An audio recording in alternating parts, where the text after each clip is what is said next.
À Orchy, au plein cœur du centre-ville, la Providence attend patiemment le retour à la vie normale dans son restaurant d'application flambant neuf.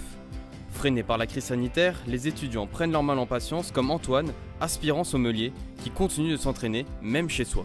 Forcément, on va ouvrir les bouteilles de vin soi-même, hein. Là, voilà, tout ce genre de choses, forcément, sans savoir, on continue à le pratiquer.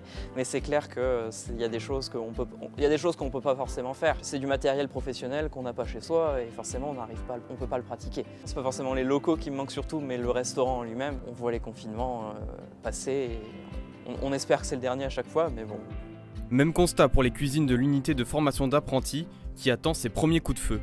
Ouvertes depuis début 2020, ces installations servent pour l'instant à la pédagogie des 160 étudiants de l'école. Pierre, qui souhaite devenir pâtissier-tourier à la fin de ses études, se sert de cette attente pour parfaire son excellence.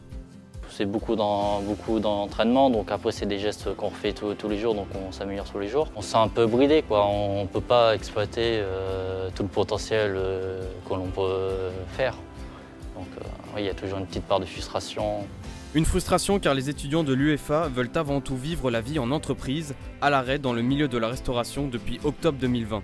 S'il existe des branches un peu moins touchées comme les étudiants en CAP boulanger et pâtissier, l'école a dû trouver des solutions pour s'adapter à cette situation exceptionnelle. Alors depuis le premier confinement, en fait, on a mis en place du distanciel. Ce qui n'est pas facile puisque en fait, l'apprentissage est basé principalement sur de l'entreprise et puis après du présentiel sur certaines semaines de l'année. Mais plus de la moitié de leur formation est faite en entreprise. On croit à l'avenir. Il y aura toujours pour l'avenir de la restauration, de l'hôtellerie et donc forcément dès que tout va réouvrir, ce sera l'euphorie et les entreprises auront besoin d'apprentis. Donc je n'ai pas d'inquiétude pour ça. La passion de la gastronomie n'a en tout cas pas quitté les apprentis des Hauts-de-France. 200 étudiants sont attendus dès la rentrée prochaine à l'UFA de la Providence.